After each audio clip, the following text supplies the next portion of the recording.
Highly pathogenic avian influenza can have a devastating impact on poultry flocks, and since being confirmed as a potentially serious zoonotic threat, is unfailing in its ability to cause fear and make the headlines. But in spite of the media-propelled interest in so-called bird flu, and the inherent difficulties faced with controlling a virus perfectly adapted for evasion, the UK has been able to control the disease and achieved avian influenza-free status in 2008.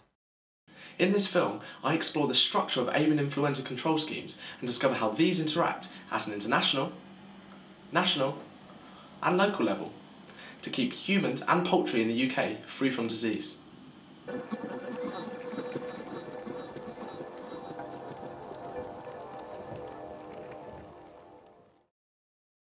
Avian influenza is an influenza A virus from the single-stranded RNA virus family Orthomyxoviridae. The segmented genome codes for 11 proteins, with one of the surface receptors, hemagglutinin, being a key determinant of host specificity and pathogenicity. Strains primarily infect birds, and are broadly classified on the basis of their ability to cause disease. Low pathogenic strains cause mild disease in poultry and may go unnoticed, whilst highly pathogenic strains can decimate a poultry flock overnight. Wild birds are the natural reservoir of avian influenza, and many species like ducks can be asymptomatically infected, whilst migratory birds may import disease from other countries, and therefore control plans must consider this risk.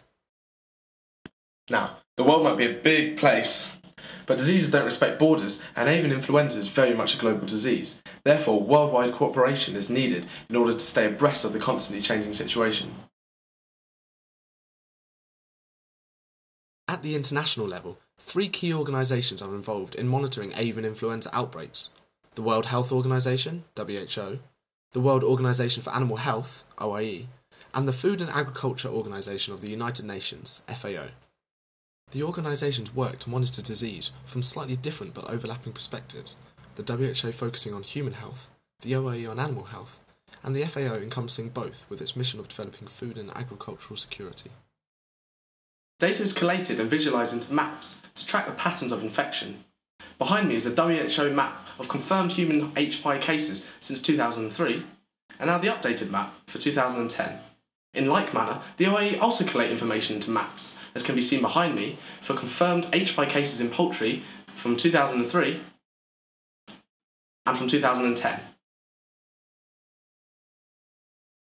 Unlike the WHO and FAO, which are part of the United Nations, the OIE is an independent organisation, and from its headquarters in Paris, plays a vital role in acting as a reference standard for testing protocols, and for providing advice and training to its member countries in different areas of disease control.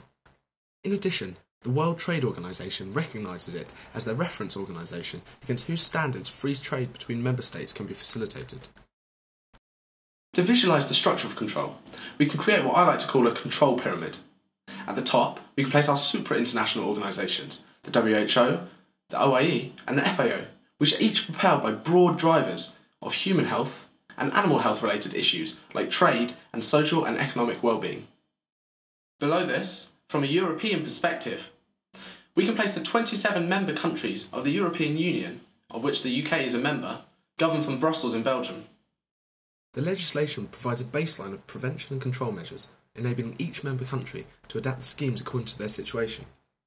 Poultry production varies across the EU, and the outcome of an H. pylori outbreak on this holding is likely to be very different to one occurring here.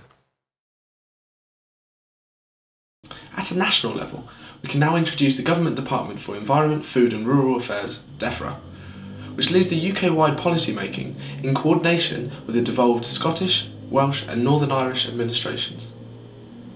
The Avian Influenza and Influenza of Avian Origin in Mammals 2006 order lays out specific rules for prevention and control in England, and similar documents enforce legislation for the other UK countries. DEFRA maintain an annually updated contingency plan for exotic diseases, including avian influenza, which outlines the necessary steps to take were a case to be identified in the UK. To complete the base of our pyramid now, we can involve control at a local level, which primarily affects farmers, but also includes the public and retailers.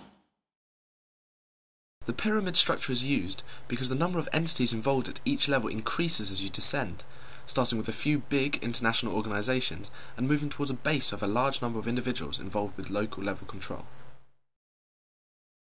So, what happens if a suspected case of avian influenza is detected? Scanning surveillance based on compulsory reporting under the Animal Health Act 1981 is the main method by which avian influenza in domestic poultry will be picked up, usually from the appearance of clinical signs. Farmers or local vets are obliged to report suspicion of disease to the nearest animal health office, who will send out a veterinary inspector to the premise. The key to controlling avian influenza is to catch it early. Therefore, the veterinary inspector, upon suspicion of disease, immediately sets up a temporary movement restriction zone around the premise of poultry, eggs, mammals and vehicles that could carry the virus to other areas, and also a temporary control zone in the area which incorporates nearby farms at high risk. Samples are taken and submitted to the Veterinary Laboratories Agency in Weybridge for testing. The VLA is an important body in avian influenza control, acting not only at the national level but at the international level as well, serving as the EU Community and OIE reference lab. If test results confirm HPI, then all birds on the premise are killed and tracing carried out to identify contact premises, which are then put under movement restrictions themselves. This needs to be carried out swiftly, therefore an effective communication link must exist between the lab, disease management team and outbreak team on the ground.